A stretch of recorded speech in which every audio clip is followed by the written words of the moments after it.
क्या आप भी कम बजट में लाखों कमाने का सपना देखते हैं?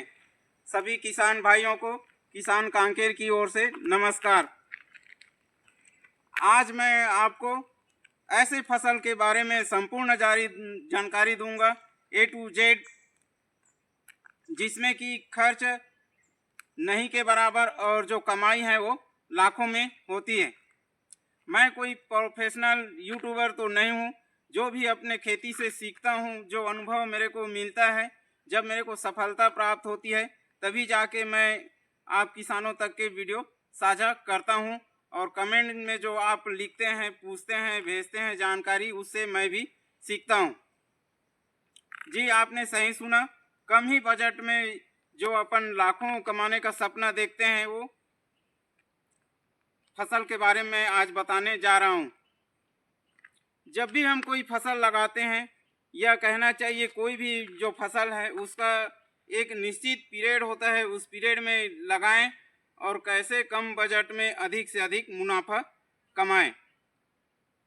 तो आज का हमारा फसल है करेले की खेती।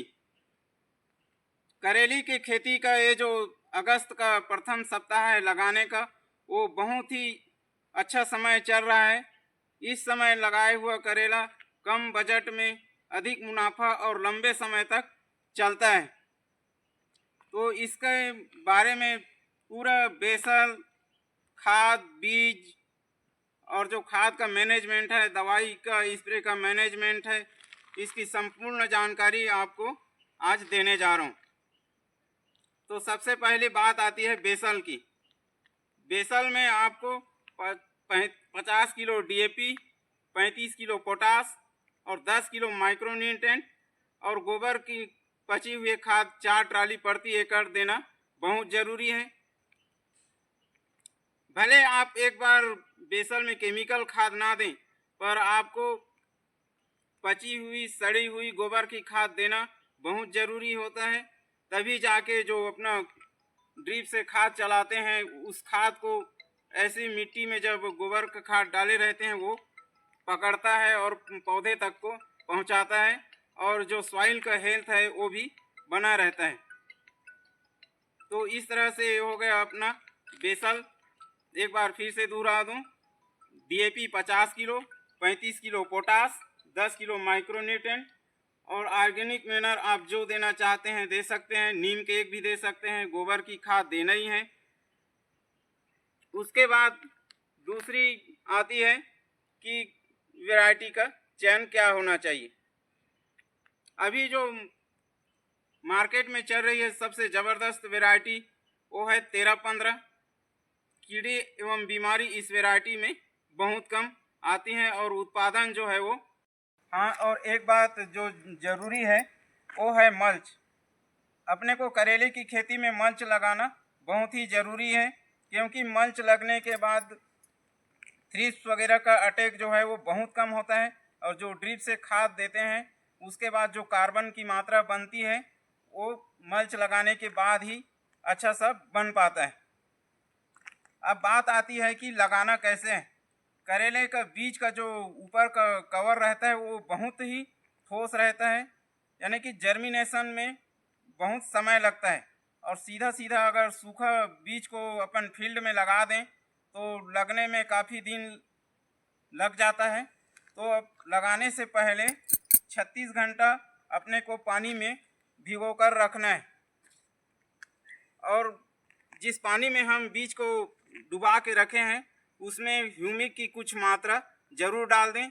इससे हो गया क्या कि जर्मिनेशन जो है वो फास्ट आएगा और अच्छे से आएगा।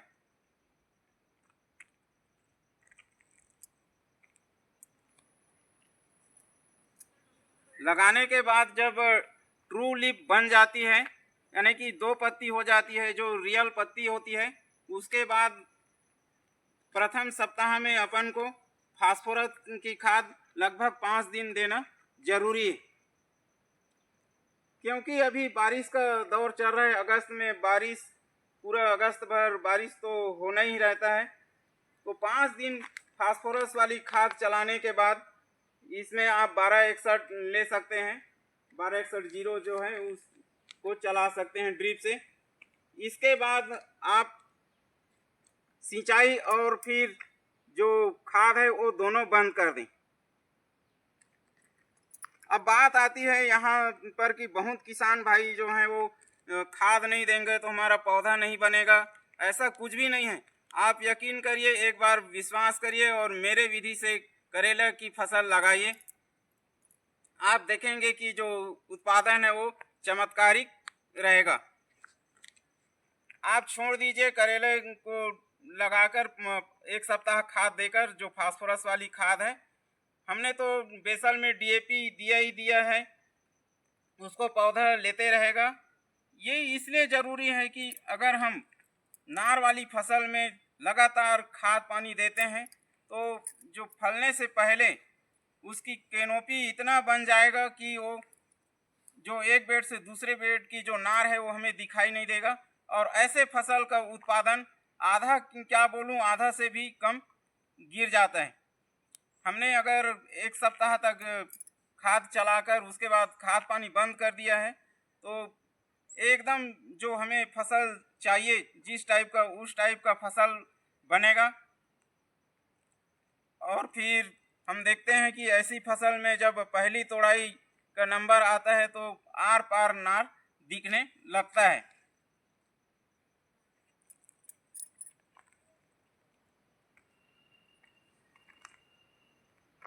अब हमें खाद कब चालू करना है? जैसे ही पहली तोड़ाई हम करने वाले हैं, यानी कि पहली तोड़ाई करने वाले हैं, उस दिन हम खाद फिर से चालू करेंगे। और इस दिन हमारा खाद रहेगा, हम कैल्शियम एवं बोरान से ही जो खाद है वो स्टार्ट करेंगे। उसके बाद कितना माल टूट रहा है उसके हिसाब से हमें खाद देना है। करेले की फसल में अन्य खाद जैसे भांटा, टमाटर और खीरा है, वैसा खाद नहीं लगता। इसमें बहुत ही, इन फसलों की अपेक्षा आधा ही खाद लगता है। मैंने पहले ही कहा कि कम बजट में ही ये अपना फसल होने वाला है। और कीड़ा बीमारी जो है वो इतना ज़ोरदार ये वाला टाइमिंग रहता है करेले के लिए कि बहुत ही कम आता है। जब हम पौधे को लगाकर एक सप्ताह खाद दे देते हैं, उसके बाद जो छोड़ देते हैं, इस बीच में बारिश अगर हुई है तो एक बार M45 और केरान्थेन का स्प्रे कर दें। उसके बाद आपको देखना ही नहीं पड़ेगा, संपूर्ण जो बीमारी है वो कंट्रोल हो जाएगी। एक आध दवाई स्प्रे के लिए इमीडा जैसा रख दें, जिससे थ्रिप्स वगैरह पूरा कंट्रोल में रहेगा।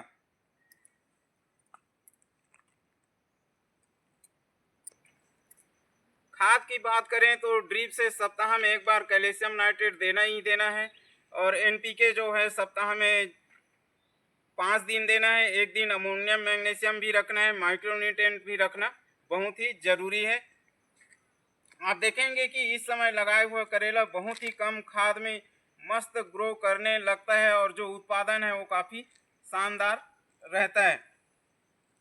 बीमारी की बात करें तो कैनोपी अब थोड़ा थोड़ा बनने लगती है, बढ़ने लगती है, क्योंकि हमने खाद स्टार्ट कर दिया है। अगर पाउडरी दिखे, करेले का मुख्य बीमारी जो होता है डाउनी और पाउडरी। डाउनी तो कम ही आएगा इस समय, अब जब हमारा फसल हार्वेस्टिंग की ओर बढ़ गया है तब तक के मौसम जो है वो डाउनी के लिए चला गया रहता है और पाउडरी ही आने वाली होती है। अगर डाउनी दिखे तो आपको करना क्या है, बहुत ही सस्ते में सल्फर और 05234 का स्प्रे करना है। सल्फर आप 500 ग्राम से लेकर के 600 ग्राम प्रति एकड़ और 05234 जो है 1 किलो तक के रख सकते हैं। और जो ये सल्फर और 05234 का जो स्प्रे है आपको 7 दिन के अंतराल में 2 बार लेना है। उसके बाद भी अगर आपको प्रॉब्लम दिखता है, पाउडरी अपन को लगता है कि पाउडरी अपना गया नहीं है, तो आप एक सिस्टेमिक दवाई का भी स्प्रे कर सकते हैं। और एक बात ध्यान जरूर रखिए, आप अगर करेला में अधिक उत्पादन लेना चाहते हैं तो एक बार करेला में फूल आने के बाद हार्वेस्टिंग जैसे चालू हो गया तो अपन को नियोनिकोटाइन ग्रुप की दवाई बिल्कुल ही नहीं लेना है। बहुत ही मजबूरी है तभी जाके उठाना है दवाई, नहीं तो ऐसे दवाइयों से बचना है। नहीं तो जो उत्पादन है, हम कह तो रहे हैं कि कम बजट में अधिक उत्पादन, वो अपन को देखने को नहीं मिलेगी। तो ध्यान रखिए, ऐसे दवाई से आप बचें और अधिक उत्पादन आप ले सकते हैं।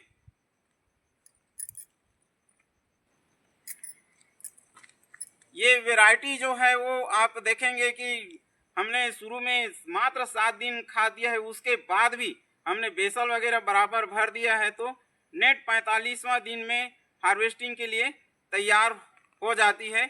और आप देखेंगे कि जो हमने ऐसा लंबा खाद पानी बंद किया था, वो फसल पहले ही हार्वेस्टिंग में काफ़ी शानदार उत्पादन देता है।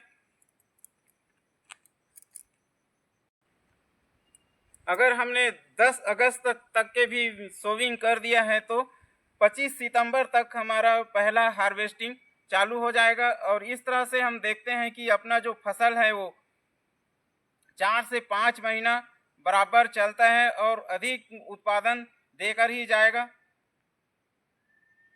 आप एक बार इस समय करेला लगाकर जरूर देखें, आप कहेंगे कि वाकई बहुत बेहतरीन समय है और कमाई भी जो है वो लाखों में ही प्रति एकड़ होने वाली है। हम हमेशा आगे पीछे करेला तो लगाते बहुत हैं, लेकिन जो स्पेशली लगाते हैं वो अगस्त के प्रथम सप्ताह में 10 तारीख तक के या 15 अगस्त तक के बराबर सोविंग कर देते हैं। आप देखेंगे कि इस टाइम के अलावा जो करेला लगती हैं आगे पीछे, जैसे बहुत किसान भाई अभी अगस्त में जो टमाटर लगाते हैं उससे पहले करेला की खेती करते हैं और उसी बेड में बाद में टमाटर पे आ जाते हैं। तो ऐसे करेला जो मई जून में लगती है वो 2 महीने में ही दम तोड़ देती है। लगातार बारिश के कारण कई बीमारियों का अड्डा बन जाता है और ये जो फसल है वो उतना मुनाफा नहीं देता और बीमारी से ग्रसित होकर के दम तोड़ देता है। तो आप अगर अच्छा पैसा कमाना चाहते हैं तो 10 अगस्त ज़्यादा से ज़्यादा लास्ट 15 अगस्त तक के करेला लगा सकते हैं। आप अपने हिसाब से अपने एरिया में जो वैरायटी चलती है उसका चयन कर सकते हैं, पर हमारे एरिया में जो है 13-15 जो वैरायटी है बहुत सक्सेस वैरायटी है, इसलिए हम लगातार इसी की खेती कर रहे हैं। आगे पीछे बहुत सी वैरायटी हमने ट्रायल किया था, पर इसका उत्पादन जो है वो बहुत शानदार होती है।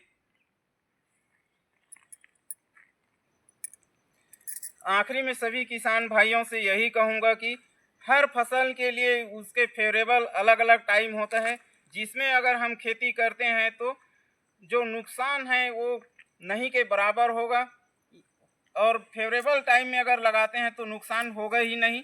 ये हम करते हैं, जो फेवरेबल टाइम है उस हिसाब से फसल लगाते हैं और हम प्रति एकड़ लाखों रुपया भी बचा लेते हैं। तो ये जो टाइम होता है जो मैं कह रहा हूँ अगस्त के प्रथम सप्ताह तक करेला का सोविंग, वो बहुत ही बेहतरीन टाइम है और फसल जो है वो बहुत लंबा चलता है, नुकसान का चांस ही नहीं रहता, कीड़ा बीमारी भी जो है वो बिल्कुल जीरो रहता है। और ये करेला जो है ऐसी फसल है जो ज़्यादा खाद भी नहीं लेता।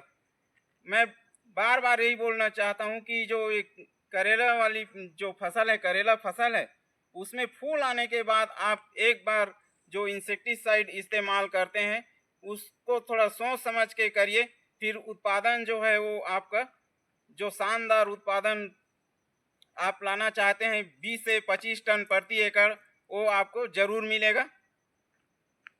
और लास्ट में सभी किसानों से गुजारिश है, वीडियो अगर पसंद आए तो वीडियो में आप नए हैं तो चैनल को ज़रूर सब्सक्राइब करें, वीडियो को लाइक करें, अन्य किसानों को भी शेयर करें और आगे हम इसी तरह से जो फेवरेबल टाइम वाली फसल है उसकी जानकारी देते रहेंगे। आप वीडियो पे हमेशा बने रहिए।